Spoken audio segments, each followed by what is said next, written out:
Welcome to the narrowboat that James built. Hope you're well. Thanks for joining me. I'm going to get cracking on that midships cabin. I've got to work out a best way to kind of secure the bed and to get the cupboards built and to kind of make it look half decent. But before I do that, I just wanted to kind of say thank you to everyone who watched that live broadcast the other day when the winner of the raffle was announced. I've never, as anyone who's seen it can quite easily see, I've never done a live stream before. I am so sorry that I got the orientation of the screen wrong. I was just following the prompts on screen and it was an absolute nightmare. I was all a bit of a fluster, and I was half worried about, well, mostly worried about the internet connection cutting out, which fortunately it didn't. So it bodes well for any future live streams, but thank you for bearing with me. I'm sure I couldn't read all the comments and all that. It just wasn't very well set up at all, but I really enjoyed that hour. It flew by, so it was really good fun. And thank you for all the comments that you did make. I'm so sorry to, I think it was UK DIY. I thought that was an advert that popped up, but it wasn't. It was a donation. So thank you. That was very sweet of you. And to everyone who did get involved in the raffle, thank you so much. It was kind of a success. It didn't reach the numbers it needed to in order for me to kind of pay off what I needed to on this and basically to raise enough money to finish this. So it hasn't reached that. But it did reach the level where I could kind of make my peace with it if it went to like the right kind of person. And I think Sean, I've spoken to, well, we've exchanged a few emails and stuff. He does seem to be the right kind of person. He's watched the channel. He's watched Slow Patrol being built. He likes narrowboats. He's been on a helmsman's course over here. I think he hired a narrowboat, him and his wife, for a couple of weeks. So, you know, it's kind of, it's the right kind of person. I do believe Slow Patrol will be very safe in his hands. So that's a relief. Obviously, weirdly, very weirdly, I don't know if this is serendipitous or not, but on the video when I announced the raffle, actually, watch this. But in the same breath, if someone from Kentucky wins this boat, we can give it to them. And lo and behold, Sean lives in Kentucky. So I don't know if I manifested that for him, but that is just absolutely peculiar. Of all the places on the globe that I could have mentioned that someone could hypothetically live in and buy a ticket and win Slow Patrol from, he did. Anyway, I'm going to crack on with this cupboard. Come on, I'll show you what we've got to do. My next challenge with this cupboard is to work out the permanent fixings for the bed mechanism for it to stay up like this. So at the moment, it's just a couple of masonry drill bits going through. But if I move this shelf out of the way, you'll see there's the hole that the drill bit comes through. There she is. There's another one there. What I'm going to need is obviously to replace the drill bits with something appropriate.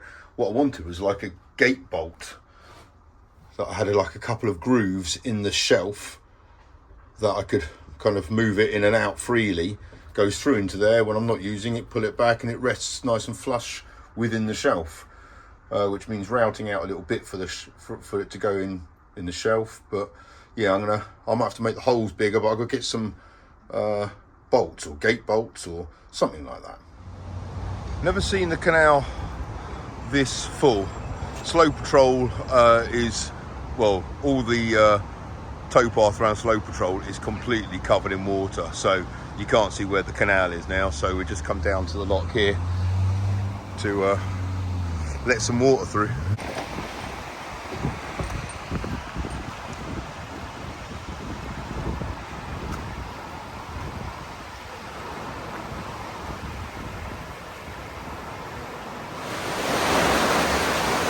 We've just got to keep an eye that we don't start flooding this pound, but really we need to go to the lock above us and check that those paddles are not all open, and we're just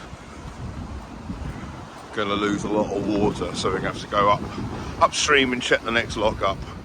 Well, I've mullered that sufficiently to hopefully slide that bolt out. There she comes.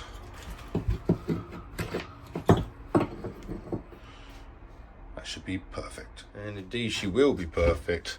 That's the right kind of length, so when the bed's up, it's gone through the bed really sufficiently. There's loads of overhang there, which obviously you won't see because it's under there.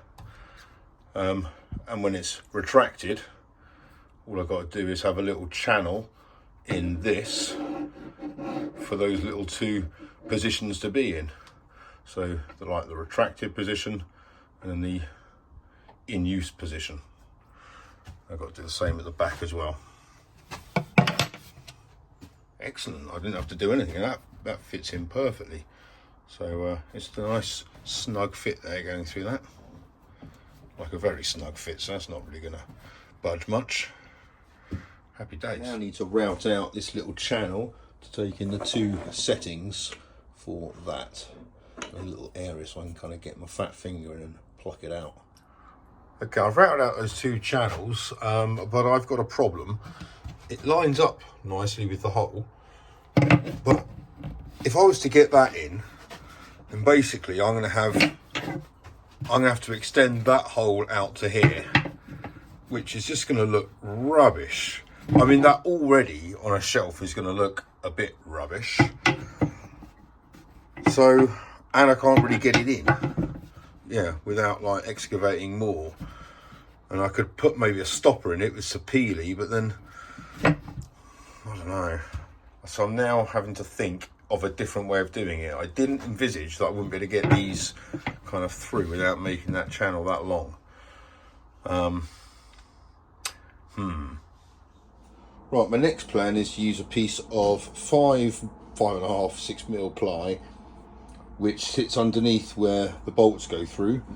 I've traced out that shape onto it, and then I will cut out and trace out another one of 9mm ply, and just have kind of a little bit of an opening. So I'll put that down, put the bolt in place, and then put the 9mm on top.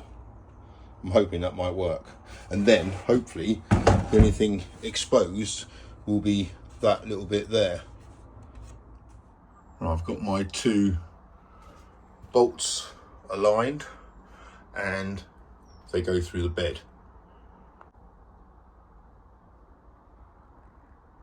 Just like that. Then I'll use that base to cut out a piece of 9mm ply, and then I can laminate them both together once they're in place. Right, I've got the 5mm and the 9mm board in there. They're both separate at the moment. I just need to cut out the channel for the bolt to sit in. So after having put this in, it works, but I realised that bringing the bolt down to this far position here basically means I can take the bolt out. So I have made another one, and on this one here I've made it much smaller, and that is just enough of a gap for me to feed the bolt in. So now I'm going to do the same on that side there. Oh yes, that is exactly what I was after. Basically the bed is locked in place. There is no wriggle room on that at all. That is not flexing, or kind of, there's no gap between the bolt and the hole. So that's rigid as anything, and it's got a nice kind of tight fit in there. So it's not going to go anywhere. They can't move that way, they can't move that way. The only way of releasing it is by twiddling them up, which I can't really do without a tool, so I'm going to have to make the gap a bit bigger, but I think I can probably do it on that one. There we go. I can just about twiddle that one up. Cool. That is quite stiff. There we go. Look at that there. And that's released it. So I don't think the kids are going to be mucking around with it too much, because it's a bit of a struggle for me. It might ease, I might be able to ease it slightly, but I'm chuffed the fact that it's all pretty secure. That's brilliant. Happy days. Right, now I can kind of go about fixing this properly in place now.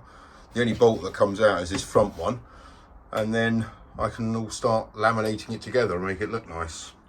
Right, using some Type 3, I've put on some edge banding, kind of fairly thickish sapele all the way around that. Let that go off. I can tackle this again tomorrow. Okay, it's gone off. I've just got to trim the bits off, but that's the main facing side, so I don't have to do anything with that really, because then I start kind of ruining the actual ply surface. So that should be all right. Varnish it up after I've trimmed it. Happy days. Right, I've got my edge band door. What I need to do now is put the hinges on and then put some sapele down that side there, instead of routing that bit out, so the hinges kind of lie flush, like, well, I certainly don't want them out like that where there's a stonking gap. That'd be dreadful. I can't reroute into that because it'll ruin all the leather. So yeah, I'm going to put a bit of sapele trim around the hinges. That's the best way to do it.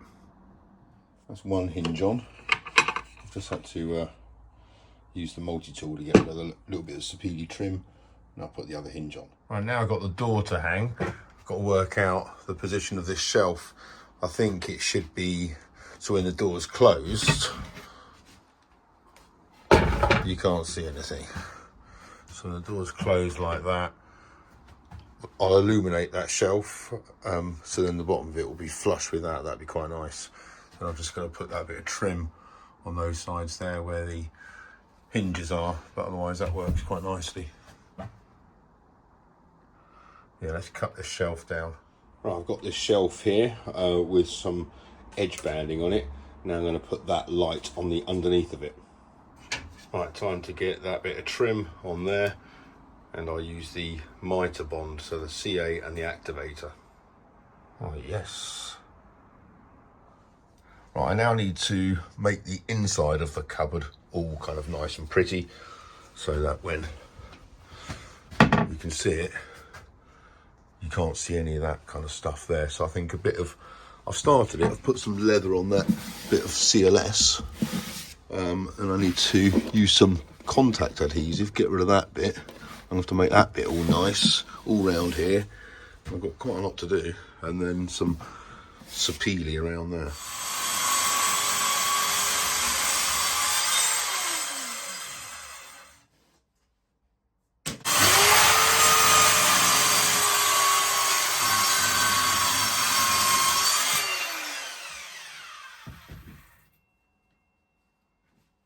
Made another 3 bits of trim. Something I've noticed is that I'm taking off kind of 2mm thicknesses of this trim, and the blade width is 2mm, so I'm basically losing a lot of material doing it like this, and I'm not far off running out of a place where I can actually securely mount the track to my remaining bit of sapele. So I'm looking for a workshop that I can use where I can rip that down through a bandsaw. So I've still got like loads of trim left within that, but it's going to get sketchier and sketchier to cut it. But yeah, I mean, I'm losing like shed loads of material, although I can repurpose some of that. Alright, happy days. Started putting the sapele trim in there, which is kind of starting to make it look nicer, certainly when the cupboard's closed and you're going to be able to see in. So that's leather, that can all be varnished up, that bit's going to be leather, and when I buy some more I might put some on that side there. But yeah, that's going okay.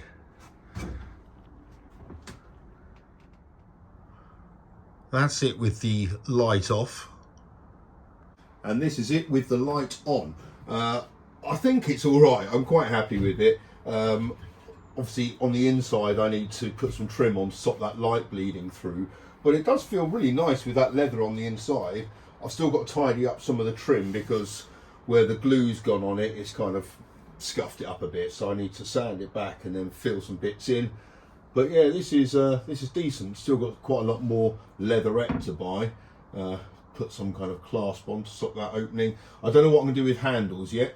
I'm certainly not going to put holes in them, so I'm definitely going to put handles, but not sure yet. And then some magnets to close it all down. But yeah, I'm liking these bits of trim. Everyone who's come on it so far says this is looking really nice. I've got to put some kind of cardboard up to protect it. A few people have suggested that, so I'll do that. But yeah, I'm well happy with this. It's taking an absolute age though. I'm doing bit by bit, so it's quite nice work, but I really need to do kind of get cracking on other things, and hopefully when well, yeah, soon I'll be able to kind of get cracking in there, and then I can put the last wall up, and then I can basically that'll be all the main boards done, which will be a right result. So got to move on that. In terms of when I move off Slow Patrol, as I said earlier, Sean lives in Kentucky. He's been away this weekend, so I think he's going to be back maybe Monday or Tuesday. So hopefully we'll touch base and I'll work out timings with him and everything. But obviously, you know, he's not down the road, so I guess he's not going to be having it like next week. But goodness knows when he is going to be having it. So and how he's going to be using it. Obviously, I can't imagine he's going to emigrate to the UK because of Slow Patrol. But so yeah, there's still kind of a few things I don't know the answer to yet. But I guess in the fullness of time I will, and so will you. In the meantime, thanks for watching this. Hope you well. Take care. Bye bye.